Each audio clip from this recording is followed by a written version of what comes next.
KMIC KMIC KMIC KMIC KMIC News KMIC News KMIC News KMIC News KMIC News KMIC News KMIC News KMIC News നാടിന്റെ ചലനങ്ങൾ കൺമുന്നിൽ കാണാം വാർത്താവിശേഷത്തിൻ ചെപ്പു തുറക്കാം KMIC News KMIC News.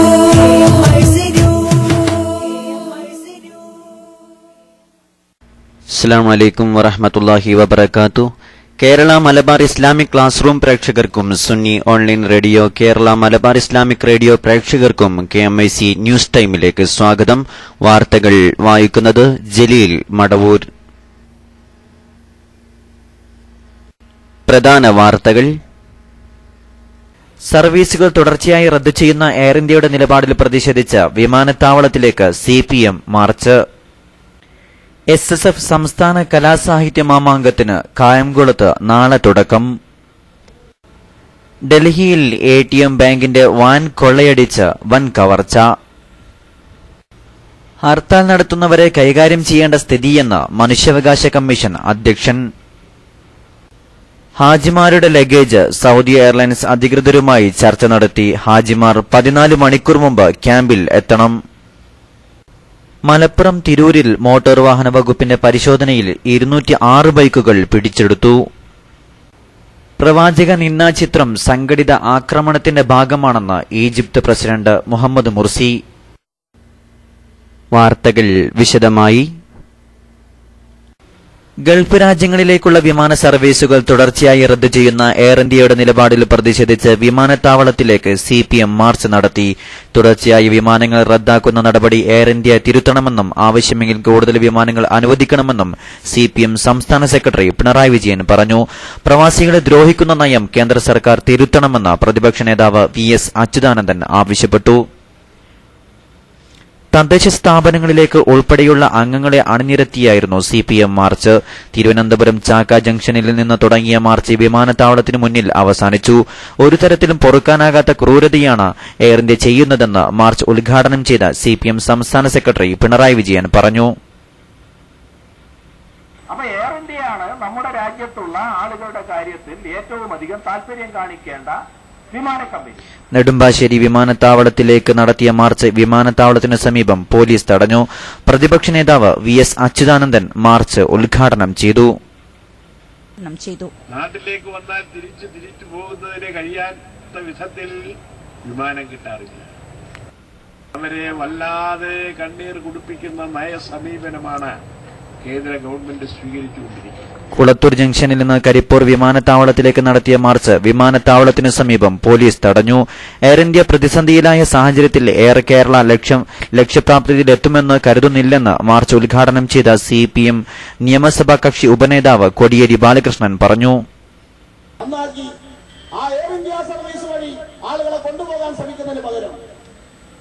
ഇങ്ങനെ നിരാശരാകുന്ന കേരളത്തിലെ പ്രവാസി മലയാളികൾക്കിടയിൽ ഇതാ എയർ കേരള വരും പ്രചരിപ്പിക്കാൻ ഈ വികാരത്തെ നിങ്ങൾക്ക് തടുപ്പിക്കാൻ സാധിക്കുമോ?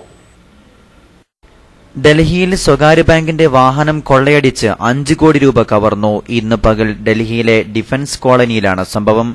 ICICI ബാങ്കിന്റെ ATM വാനാണ് കൊള്ളയടിക്കപ്പെട്ടത്. കവർച്ചക്കാർ സുരക്ഷാ ജീവനക്കാരെ വെടിവെച്ച ശേഷം വാഹനവുമായി കടന്നുകളയുകയായിരുന്നു. ഇയാളെ ഗുരുതരാവസ്ഥയിൽ IMIS ആശുപത്രിയിൽ പ്രവേശിപ്പിച്ചു. പോലീസ് കേസെടുത്ത് അന്വേഷണം ആരംഭിച്ചിട്ടുണ്ട്. ഹർത്താലിന്റെ പേരിലുള്ള കോപ്രായങ്ങൾ മനുഷ്യാവകാശ ലംഘനമാണെന്ന് മനുഷ്യാവകാശ കമ്മീഷൻ അധ്യക്ഷൻ ജസ്റ്റിസ് JB കോശി പറഞ്ഞു. ഹർത്താൽ നടത്തുന്നവരെ സംഘടിതമായി കൈകാര്യം ചെയ്യേണ്ട സ്ഥിതിയാണുള്ളത്.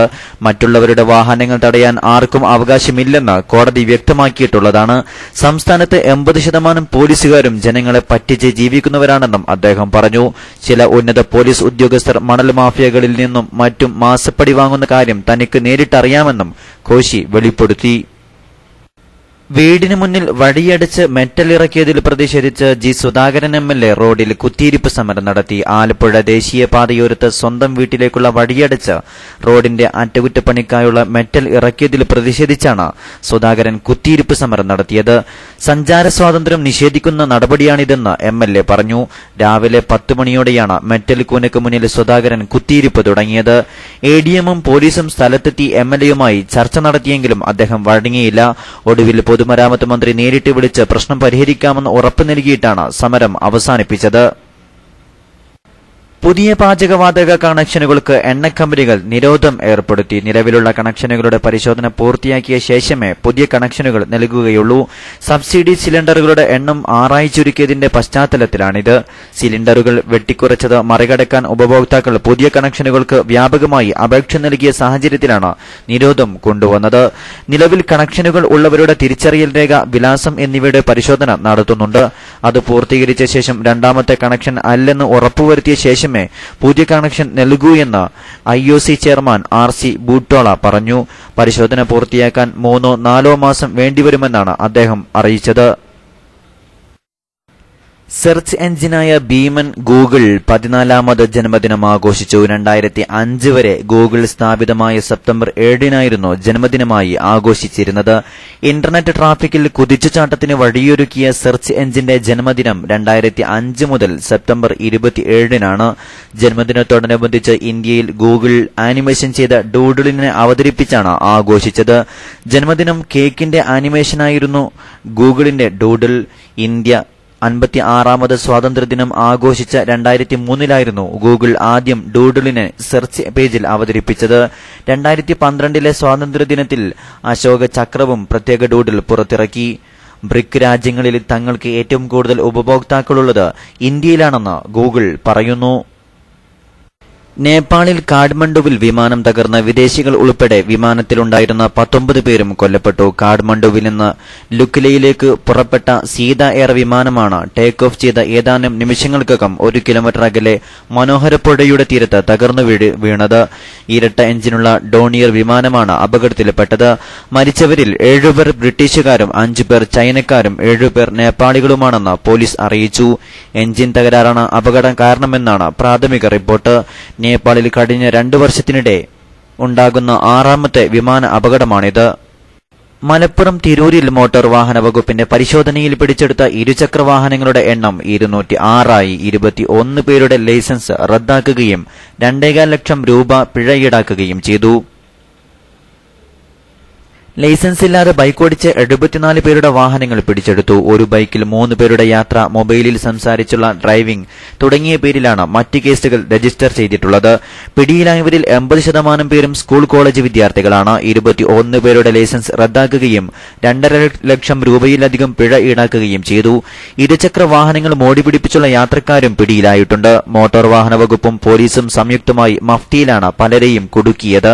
18 തികയാത്ത മക്കൾക്ക് ബൈക്ക് വാങ്ങി നൽകിയ മാതാപിതാക്കളെ ബോധവൽക്കരണം നടത്തണമെന്നാണ് RTO ഉദ്യോഗസ്ഥരുടെ നിലപാട്. സ്റ്റേഷനിലെത്തിയ പല മാതാപിതാക്കൾക്കും പോലീസ് ഇത്തരത്തിൽ മുന്നറിയിപ്പ് നൽകിയിട്ടുണ്ട്. മലപ്പുറം RTO സുരേഷ് കുമാറിന്റെ നിർദ്ദേശപ്രകാരം ജോയിന്റ് RTO KM ഷാജിയാണ് പരിശോധനയ്ക്ക് നേതൃത്വം നൽകിയത്. പിടിച്ചെടുത്ത ബൈക്കുകൾ തിരൂർ സ്റ്റേഷനിൽ സൂക്ഷിച്ചിട്ടുണ്ട്. സ്കൂൾ കഴിയുന്ന സമയങ്ങളിൽ നിരത്തിലൂടെ ചീറിപ്പായുന്ന ബൈക്കോട്ടക്കാരെ പിടിക്കാൻ പലയിടത്തും നാട്ടുകാരും ഉദ്യോഗസ്ഥർക്കൊപ്പം കൂടി. വാഹന പരിശോധന അടുത്ത ദിവസങ്ങളിലും തുടരാനാണ് ഉദ്യോഗസ്ഥരുടെ തീരുമാനം. ഹജ്ജ് വാർത്തകൾ. സംസ്ഥാന ഹജ്ജ് കമ്മിറ്റിക്ക് കീഴിലെ ഹാജിമാരുടെ ലാഗേജ് നീക്കം സുഗമമാക്കുന്നതിന് ചെയർമാൻ സൗദി എയർലൈൻസ് അധികൃതരുമായി ചർച്ച നടത്തി.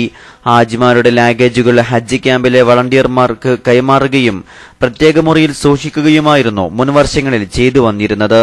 ഈ ലാഗേജുകൾ പുലർച്ചെയോടെ ഹാജിമാർ തിരിച്ചെടുത്ത് വിമാന കമ്പനി അധികൃതർക്ക് കൈമാറും. യാത്ര പുറപ്പെടുന്നതിന് മണിക്കൂറുകൾക്ക് മുമ്പ് മാത്രം ഇത്തരം പ്രവൃത്തികളിൽ ഏർപ്പെടുന്നതോടെ ഹാജിമാർക്ക് സുഗമമായി യാത്ര പുറപ്പെടാനാകുമായിരുന്നില്ല. ഈ പ്രയാസങ്ങൾ ഒഴിവാക്കുന്നതിനു വേണ്ടിയാണ് ചെയർമാൻ വിമാന കമ്പനി അധികൃതരുമായി ചർച്ച നടത്തിയത്. ഹജ്ജ് ക്യാമ്പിലെത്തുന്ന ഹാജിമാരുടെ ലാഗേജുകൾ വിമാന കമ്പനി അധികൃതർ നേരിട്ട് തന്നെ കൈപ്പറ്റണമെന്നാണ് ചെയർമാൻ ആവശ്യപ്പെട്ടത്. ഹാജിമാർക്ക് ഇത് ഏറെ സൗകര്യപ്രദമാകും. 22 കിലോ തൂക്കമുള്ള 2 പാക്കുകളിലായിട്ടാണ് ഹാജിമാരുടെ ലാഗേജുകൾ ക്രമീകരിച്ചിട്ടുള്ളത്. ഇതിനു പുറമെ 10 കിലോ തൂക്കമുള്ള ഹാൻഡ് ബാഗും കൈവശം വെക്കാവുന്നതാണ്. ഹജ്ജ് ക്യാമ്പിന്റെ ഭാഗമായി ഹജ്ജ് ഹൌസ് മുറ്റത്ത് നിർമ്മിക്കുന്ന പന്തലിന് ഇന്ന് 10 മണിക്ക് ചെയർമാൻ കാൽനാട്ടി. സംസ്ഥാന ഹജ്ജ് കമ്മിറ്റിക്ക് കീഴിൽ ഹജ്ജിന് പുറപ്പെടുന്ന ഹാജിമാർ യാത്ര പുറപ്പെടുന്നതിന്റെ 14 മണിക്കൂർ മുമ്പ് ക്യാമ്പിലെത്തിയാൽ മതിയെന്ന് ചെയർമാൻ അറിയിച്ചു. ഹാജിമാർ യാത്ര പുറപ്പെടുന്നതിന്റെ 48 മണിക്കൂർ മുമ്പ് ക്യാമ്പിലെത്തണമെന്ന കേന്ദ്ര ഹജ്ജ് കമ്മിറ്റിയുടെ നിർദ്ദേശം ഹാജിമാരിൽ ആശയക്കുഴപ്പം സൃഷ്ടിച്ചിരുന്നു. ചില ഉത്തരേന്ത്യൻ സംസ്ഥാനങ്ങളിൽ ഒരു എംബാർക്കേഷൻ പോയിന്റുകൾ മാത്രമായതിനാലാണ് ഹാജിമാർ 2 ദിവസം മുമ്പ് ക്യാമ്പിലെത്തണമെന്ന നിർദ്ദേശം വന്നത്. ഇവിടങ്ങളിൽ ഹാജിമാരുടെ ലഗേജ് പരിശോധനയ്ക്കും മറ്റും സമയമെടുക്കുന്നതിനാലാണ് 48 മണിക്കൂർ മുമ്പ് എത്തണമെന്ന നിർദ്ദേശം. കേരളത്തിൽ വിപുലമായ സൗകര്യങ്ങളോടെ ക്യാമ്പ് നടക്കുന്നതിനാൽ ഹാജിമാർ യാത്ര പുറപ്പെടുന്നതിന് 14 മണിക്കൂർ മുമ്പ് എത്തിയാൽ മതിയാകും. കരിപ്പൂർ ഹജ്ജ് ക്യാമ്പിൽ കേന്ദ്ര ഹജ്ജ് കമ്മിറ്റി പ്രതിനിധികളായി സാജിദ് അലി, സഫ്രാസ്, വടേക്കർ എന്നിവർ ചുമതലയേൽക്കും.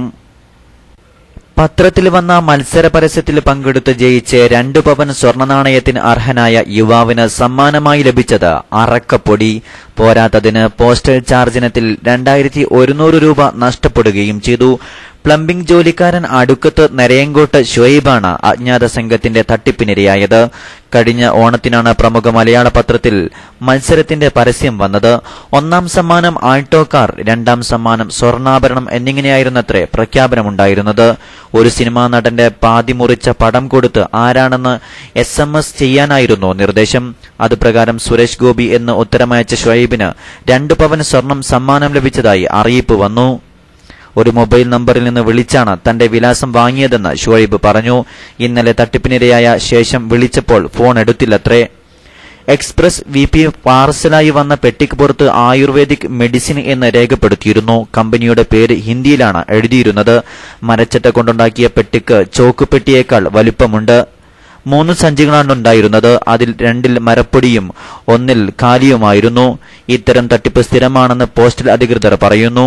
അടുത്ത കാലത്ത് 500 രൂപയ്ക്ക് VP-ആയി വന്ന സ്വർണ്ണക്കമ്മൽ സമ്മാനമായി പ്രഖ്യാപിച്ച് മുക്കുപണ്ടമാണ് ഒരാൾക്ക് അയച്ചതെന്നും പറയുന്നു. തട്ടിപ്പ് മുൻകൂട്ടി മനസ്സിലാക്കുന്ന ചിലർ പാർസൽ തിരിച്ചയക്കാറാണ് പതിവ്. പ്രവാചകർ നബി സല്ലല്ലാഹു അലൈഹി വസല്ലം തങ്ങളെ നിന്ദിക്കുന്ന അമേരിക്കൻ ചിത്രം ഇസ്ലാമിനെതിരായ നീക്കത്തിന്റെ ഭാഗമാണെന്ന് Egypt president doctor Muhammad Morsi.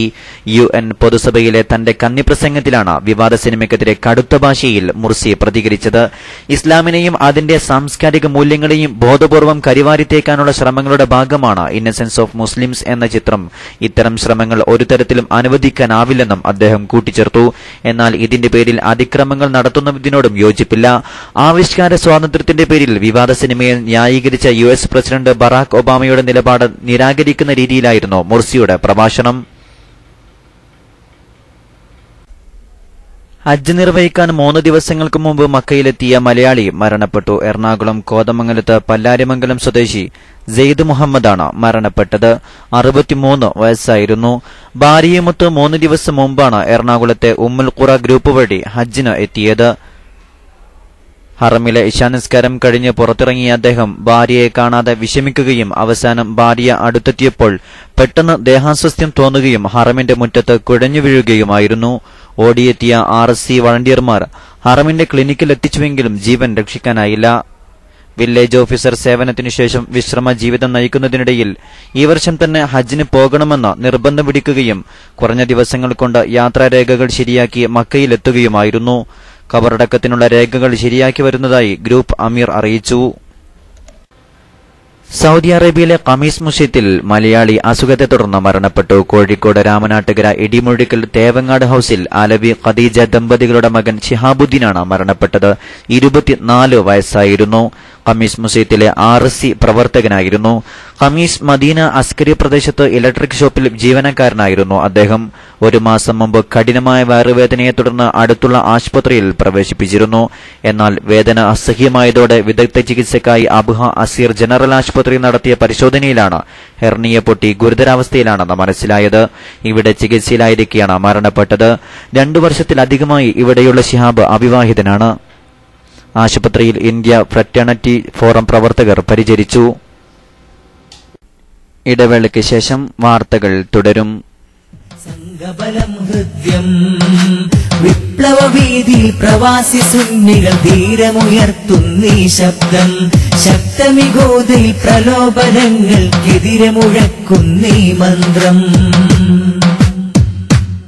ആദർശത്തിൻ Snehaswaram പകരുന്നീ മണലാരുണ്യത്തിൽ ആവേശത്തിൻ അലകളുണർത്തും KMIC ഹൃദയത്തിൽ ആദർശത്തിൻ സ്നേഹസ്വരം പകരുന്നീ മണലാരുണ്യത്തിൽ ആവേശത്തിൻ അലകളുണർത്തും KMIC ഹൃദയത്തിൽ ധർമ്മസമൂഹമെ വാർത്തിടുവാനാരസി നയിക്കും സഞ്ജയമിൽ കൈകോർത്തിന്നഭിവാദ്യവുമായി KMIC ഈണമിതിൽ ധർമ്മസമൂഹമെ വാർത്തിടുവാനാരസി നയിക്കും സഞ്ജയമിൽ കൈകോർത്തിന്നഭിവാദ്യവുമായി KMIC ഈണമിതിൽ പാടുന്ന അഭിവാദ്യം ഞങ്ങൾ നേരുന്ന അഭിവാദ്യം പാടുന്ന അഭിവാദ്യം. വാർത്തകൾ തുടരുന്നു. സംഘടനാ വാർത്തകൾ. ആസാം കലാപത്തിൽ എല്ലാം നഷ്ടപ്പെട്ട് വിവിധ ക്യാമ്പുകളിൽ അഭയാർത്ഥികളായി കഴിയുന്നവർക്ക് SSF സംസ്ഥാന കമ്മിറ്റി സമാഹരിക്കുന്ന വസ്ത്രശേഖരണം മലപ്പുറം ജില്ലയിൽ തുടക്കമായി. സമസ്ത കേരള ജമിയത്തുൽ ഉലമ ആഹ്വാനപ്രകാരം സംഘകുടുംബം നടത്തുന്ന വിവിധ പദ്ധതികളുടെ ഭാഗമായിട്ടാണ് അഭയാർത്ഥികൾക്ക് ബലിപെരുന്നാൾ ദിനത്തിൽ ധരിക്കുന്നതിനുള്ള വസ്ത്രസമാഹരണം നടക്കുന്നത്. ഇന്ന് രാവിലെ മുതൽ യൂണിറ്റ് പ്രവർത്തകർ വീടുകളിൽ നിന്നും സെക്ടർ ഡിവിഷൻ നേതാക്കൾ സ്ഥാപനങ്ങളും കടകളും കേന്ദ്രീകരിച്ചും വസ്ത്രം സ്വരൂപിച്ചു. ഒക്ടോബർ 4-ന് ജില്ലയിലെ 5 കേന്ദ്രങ്ങളിൽ വെച്ച് ജില്ലാ പ്രതിനിധികൾ ഏറ്റുവാങ്ങി സംസ്ഥാന കമ്മിറ്റിക്ക് കൈമാറും. ജില്ലാതല ഉദ്ഘാടനം കൊളമംഗലം MET സ്കൂൾ, പരപ്പനങ്ങാടി, തൈലം എന്നിവിടങ്ങളിലാണ് നടന്നത്. SSF 19ാമത് സംസ്ഥാന സാഹിത്യോത്സവ് നാളെയും മറ്റന്നാളും കായംകുളം MSM കോളേജ് ക്യാമ്പസിൽ നടക്കും. സംസ്ഥാന സാഹിത്യോത്സവന് പ്രഥമമായി ആതിഥ്യമരുളാൻ തയ്യാറെടുക്കുന്ന ജില്ലയിലുടനീളം വൻ പ്രചാരണ പ്രവർത്തനങ്ങളാണ് നടക്കുന്നത്. കായംകുളത്തും പരിസര പ്രദേശങ്ങളിലും പ്രവർത്തകർ സർഗപ്രതിഭകളെ സ്വീകരിക്കാനുള്ള ഒരുക്കങ്ങൾ പൂർത്തീകരിച്ചുകൊണ്ടിരിക്കുകയാണ്. പ്രചാരണത്തിന്റെ ഭാഗമായി കലാജാഥ, ഡിവിഷൻ കേന്ദ്രങ്ങളിൽ സന്ദേശ റാലി, SBS പ്രവർത്തകരുടെ വിളംബര ജാഥ എന്നിവ നടന്നു. 20ഓളം കമാനങ്ങൾ ഉയർന്നു കഴിഞ്ഞു. 27-ന് വൈകിട്ട് 6 മണിക്ക് ഡിവിഷൻ ടീം സിറ്റിംഗ് നടത്തി. ഇന്ന് വൈകിട്ട് 4 മണിക്ക് സാഹിത്യോത്സവ് വിളംബര ജാഥ ഷഹീദാർ പള്ളിയിൽ നിന്നാരംഭിച്ച് MSM കോളേജ് ക്യാമ്പസിൽ സമാപിച്ചു. സുന്നി ജമിയത്തുൽ മുഅല്ലിമീൻ സ്റ്റേറ്റ് കമ്മിറ്റി യോഗം നാളെ ഉച്ചയ്ക്ക് 2 മണിക്ക് കോഴിക്കോട് ഓഫീസിൽ ചേരും. എല്ലാ അംഗങ്ങളും കൃത്യസമയത്ത് എത്തിച്ചേരണമെന്ന് ഓഫീസിൽ നിന്ന് അറിയിച്ചു. കഴിഞ്ഞ ദിവസം അന്തരിച്ച പുളിക്കപ്പറമ്പ് സിറാജുൽ ഹുദ മദ്രസ അധ്യാപകനും വൈസ് പ്രസിഡന്റുമായിരുന്ന ഉണ്ണീൻകുട്ടി മുസ്ലിയാർ അനുസ്മരണവും പ്രാർത്ഥനാ സദസ്സും ഇന്ന് വൈകുന്നേരം 7 മണിക്ക് അഞ്ചുപറമ്പ് അങ്ങാടിയിൽ നടക്കും. സയ്യിദ് ശിഹാബുദ്ദീൻ ബുഖാരി കടലുണ്ടി പ്രാർത്ഥനയ്ക്ക് നേതൃത്വം നൽകും. KKS തങ്ങൾ, വാസീബ കവി കുറ്റിപ്പുറം, OK സ്വാലിബ കവി, ഖാരി അബ്ദുറഹ്മാൻ സഖാഫി തുടങ്ങിയവർ പങ്കെടുക്കും. ബൈത്തുൽ-ഇസ്സ സുന്നി സെന്ററിന്റെ ആഭിമുഖ്യത്തിൽ EK ഹസൻ മുസ്ലിയാർ അനുസ്മരണം നടത്തി. TA മുഹമ്മദ് അഹ്സനി ഉദ്ഘാടനം ചെയ്തു. ജമാലുദ്ദീൻ സഖാഫി മുഖ്യ പ്രഭാഷണം നടത്തി. UP ജലീൽ സഖാഫി, അബ്ദുൽ വഹാബ് സഖാഫി, KK ഫസൽ, അബ്ദുൽ ഹക്കീം സംസാരിച്ചു. കൊടുവള്ളി പുത്തൂർ കൂവച്ചാലിൽ മൗനത്തുൽ ഹുദ മസ്ജിദിന്റെ പുനർനിർമ്മാണ പ്രവൃത്തിയുടെ ഉദ്ഘാടനം പുത്തൂർ കൊയിലാട്ട് സയ്യിദ് കുഞ്ഞിസീദി കോയത്തങ്ങൾ നിർവഹിച്ചു. CK അബു ഹാജി അധ്യക്ഷത വഹിച്ചു. SYS മെമ്പർഷിപ്പ് ക്യാമ്പയിനിന്റെ ഭാഗമായി കൊടുവള്ളി, ബാലുശ്ശേരി, കൊയിലാണ്ടി, നാദാപുരം, കുറ്റ്യാടി, നടുമണ്ണൂർ മേഖലകളിൽ ഇന്ന് ശില്പശാല നടന്നു. ജില്ലാ പ്രതിനിധികളായ സയ്യിദ് തുറാബ് അസഖാഫി, ബഷീർ മുസ്ലിയാർ, നാസർ ചെറുവാടി, നസീർ മേലടി, സലാഹുദ്ദീൻ മുസ്ലിയാർ, ഹുസൈൻ മാസ്റ്റർ നേതൃത്വം നൽകി. മേഖലാ ഭാരവാഹികൾ, പഞ്ചായത്ത് ഭാരവാഹികൾ, ED അംഗങ്ങൾ, യൂണിറ്റ് പ്രസിഡന്റ്, സെക്രട്ടറി തുടങ്ങിയവർ പങ്കെടുത്തു. മുക്കം, താമരശ്ശേരി, നരിക്കുനി മേഖലകളിൽ നാളെയാണ് ശില്പശാല. പ്രവാസികളുടെ പണം എങ്ങനെ വിനിയോഗിക്കണമെന്ന് തീരുമാനിക്കാനുള്ള അവകാശം കുടുംബങ്ങൾക്കും നാട്ടുകാർക്കും കോർപ്പറേറ്റ് ഭീമന്മാർക്കുമാണെന്ന അലിഖിത നിയമം പൊളിച്ചെഴുതാൻ സമയം അതിക്രമിച്ചിരിക്കുന്നു. അനാവശ്യം, ആവശ്യം, അത്യാവശ്യം എന്നിങ്ങനെ മനുഷ്യന്റെ ആഗ്രഹങ്ങളെ ക്രമീകരിക്കുകയും അവനവന്റെ വരുമാനത്തിനനുസരിച്ച് അത്യാവശ്യങ്ങൾക്ക് മുൻഗണന നൽകി ജീവിതം ചിട്ടപ്പെടുത്തുകയും ചെയ്താലേ പ്രലോഭനങ്ങളെ അതിജയിക്കാൻ കഴിയുകയുള്ളൂവെന്ന് RC കുവൈത്ത് ഫഹാഹിൽ സോൺ വിചാര സദസ്സ് അഭിപ്രായപ്പെട്ടു. പ്രലോഭനങ്ങളെ അതിജയിക്കണമെന്ന ശീർഷകത്തിൽ റിസാല സ്റ്റഡി സർക്കിൾ ഗൾഫിലെ 500 കേന്ദ്രങ്ങളിൽ സംഘടിപ്പിക്കുന്ന ഉണർത്തു സമ്മേളനങ്ങളുടെ ഭാഗമായി മംഗഫ് 1+ സ്കൂളിൽ സംഘടിപ്പിച്ച വിചാര സദസ്സ് സയ്യിദലവി സഖാഫിയുടെ അധ്യക്ഷതയിൽ ഷുക്കൂർ കൈപ്പുറം ഉദ്ഘാടനം ചെയ്തു. സമീർ അനോടത്ത്, ജമാൽ അബ്ദുള്ള വടകര, മിസ്അബ് വില്യാപ്പള്ളി എന്നിവർ ചർച്ചകളിൽ ഇടപെട്ട് സംസാരിച്ചു. ഷമീർ പാക്കണെ കീനോട്ട് അവതരിപ്പിച്ചു. ഷംനാദ് തിരുവനന്തപുരം സ്വാഗതം പറഞ്ഞു. ഉണർത്തു സമ്മേളനങ്ങളുടെ ഭാഗമായി ഷാർജയിൽ RC സെനായിയ യൂണിറ്റ് ഉണർത്തു സമ്മേളനം സംഘടിപ്പിച്ചു. അലി അഷ്റഫിയുടെ അധ്യക്ഷതയിൽ PA മുഹമ്മദ് തൃശൂർ ഉദ്ഘാടനം ചെയ്തു. സുബൈർ ടി പ്രതിജ്ഞ ചൊല്ലിക്കൊടുത്തു. അൽ ഐൻ RSC സംഘടിപ്പിക്കുന്ന ജാഗ്രതാ സമ്മേളനം ഇന്ന് വൈകിട്ട് 7 മണിക്ക് ഇന്ത്യൻ സോഷ്യൽ സെന്ററിൽ നടക്കും. പ്രമുഖർ പരിപാടിയിൽ സംബന്ധിക്കും. അവസാനമായി പ്രധാന വാർത്തകൾ ഒരിക്കൽ കൂടി. സർവീസുകൾ തുടർച്ചയായി റദ്ദു ചെയ്യുന്ന എയർ ഇന്ത്യയുടെ നിലപാടിൽ പ്രതിഷേധിച്ച് വിമാനത്താവളത്തിലേക്ക് CPM മാർച്ച്. ഹർത്താൽ നടത്തുന്നവരെ കൈകാര്യം ചെയ്യേണ്ട സ്ഥിതിയെന്ന് മനുഷ്യാവകാശ കമ്മീഷൻ അധ്യക്ഷൻ. SSF സംസ്ഥാന കലാസാഹിത്യ മാമാങ്കത്തിന് കായംകുളത്ത് നാളെ തുടക്കം. ഡൽഹിയിൽ ATM ബാങ്കിന്റെ വാൻ കൊള്ളയടിച്ച് വൻ കവർച്ച. ഹാജിമാരുടെ ലഗേജ് സൗദി എയർലൈൻസ് അധികൃതരുമായി ചർച്ച നടത്തി. ഹാജിമാർ 14 മണിക്കൂർ മുമ്പ് ക്യാമ്പിൽ എത്തണം. പുതിയ പാചകവാതക കണക്ഷനുകൾക്ക് എണ്ണക്കമ്പനികൾ നിരോധനം ഏർപ്പെടുത്തി. ഇതോടെ KMIC ന്യൂസ് ടൈം സമാപിക്കുന്നു. അടുത്ത ന്യൂസ് ബുള്ളറ്റിൻ നാളെ വൈകിട്ട് ഇന്ത്യൻ സമയം 6:30, സൗദി സമയം 4 മണിക്ക്, UAE സമയം 5 മണിക്ക് കേരള മലബാർ ഇസ്ലാമിക് ക്ലാസ് റൂമിൽ. നിങ്ങളുടെ അഭിപ്രായങ്ങളും നിർദ്ദേശങ്ങളും നിങ്ങൾക്ക് ലഭിക്കുന്ന വാർത്തകളും ചിത്രങ്ങളും KMIC ന്യൂസ് ടൈമിന് അയക്കുക. അയക്കേണ്ട വിലാസം KMIC_newstime@gmail.com. KMIC ന്യൂസ് ടൈമിന്റെ ഏറ്റവും പുതിയ വാർത്തകളും ചിത്രങ്ങളും ലഭിക്കാൻ സന്ദർശിക്കുക www.sunniOnlinenews.com. അസ്സലാമു അലൈക്കും വറഹ്മത്തുള്ളാഹി വബറകാതുഹു.